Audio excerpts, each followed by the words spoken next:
In July of 1968, I was moved from one prison in Hanoi, Vietnam, to a second prison in that same city. And you know, at best, any move to a prison, I guess, should be considered very, very poor luck. But I was very fortunate that night because there was a then Lieutenant Commander, John Sidney McCain, who was in that camp. And why was I fortunate? Because I needed his great leadership. I needed his great example. And there was no way, watching John and the treatment that he faced and the commitment that he made to America, that I could be a lesser person. I would always try to be as good as him, and I'm still trying to reach to be as good as him. But John turned me around, and I think John McCain will help turn our country around. Once again, because his love of our country. Just a few more words that impress me. Facing solitary confinement for days, years, and months, facing physical torture, and the emotional stress that may be the highest price of being in prison for 6 years or 5 years in John's case and in my case. That may be the most difficult thing, is the emotional thing. But John sacrificed and John risked everything to do the right thing out of love of his country. You know, John is known for placing his country first. He's always been known to do that. In fact, John is sacrificed and is willing to sacrifice for our country. As you all know, and I'm sorry to repeat it again because you all apparently know John and love John, but John gave up the opportunity when his enemies offered him early release. He said no. And the reason he said no was he realized it would hurt America, our country. And he realized it would hurt our troops. So John chose to say no. They told him he would pay a deep price for doing that, an awful price. He paid that price.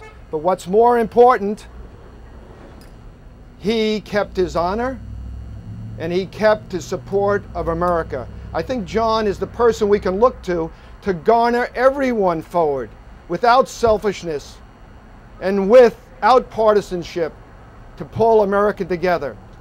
That's why I'm asking you, as I will vote for John McCain, I'm asking you, number one, please have your friends register. Please have your friends vote for the man who will help us in America. John is that good man, John is that better man, and John may possibly be the best of men, but he will be the best president of the United States. Thank you very much. You know the old expression, talk is cheap.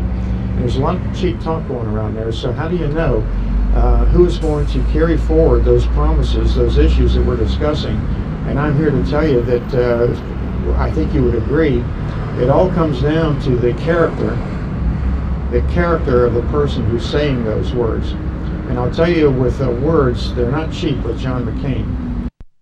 And I can back up that by my personal acquaintance with John, to share just some stories like Dick has shared with you and Orson will, on witnessing that character. We were, Dick and I and John were actually in the same camp in Hanoi.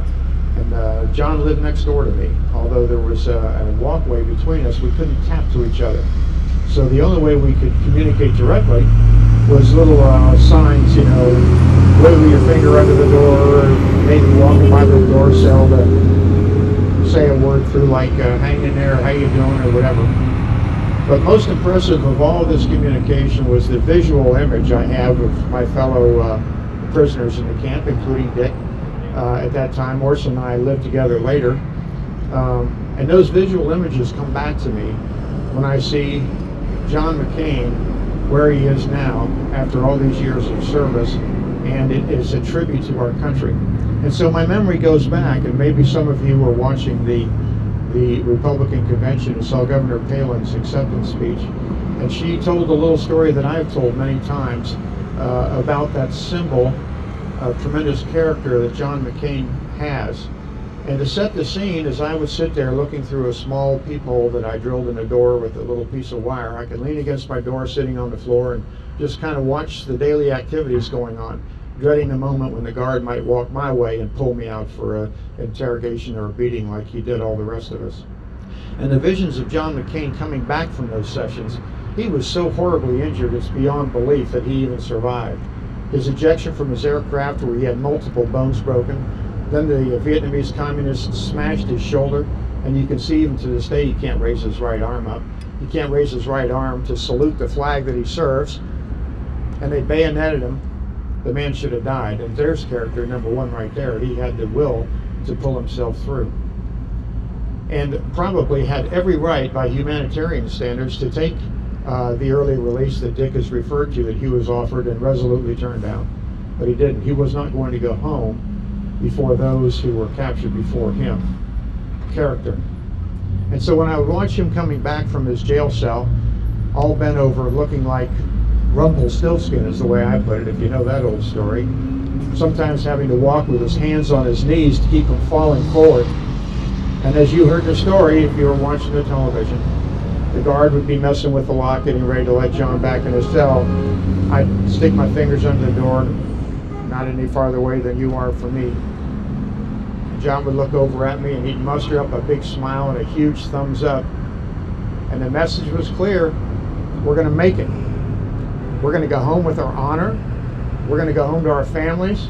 We're going to walk tall, and we're going to beat these people. And he carries that with him to this day, that spirit of determination and that character.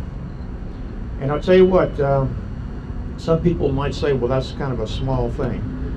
The thumbs up, is that a small thing? And if you can't reach beyond that image to what it would take after all those years of being there already and all the years that lay before us, and we didn't know how many that would be.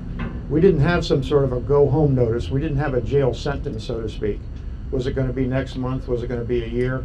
We didn't want to think about that. We always wanted to be optimistic. I was always looking for a good sign. There's a good sign. They gave us an extra piece of bread. Got to be going home next week. Even if we had known it was going to be 5 years or 6 years like Orson, or 9 years like Ed Alvarez, we could have maybe adjusted and said, okay, here's what we're going to do. But we didn't know. And here's a man refusing early release. Could have easily died from his wounds. And he can muster up a big thumbs up to me whenever he needed to. And I to him, how we encouraged each other through the dark times. It's character. And it's character that has taken him through his service in the Navy, his honorable service to be sure, as a commander, as a pilot, as a dad, as a son, as a congressman, as a senator, with a record as a mile long of tremendous service, putting his country first. It's a character you can count on. And I'll also tell you what, he is a character. And you can enjoy that part of him as well.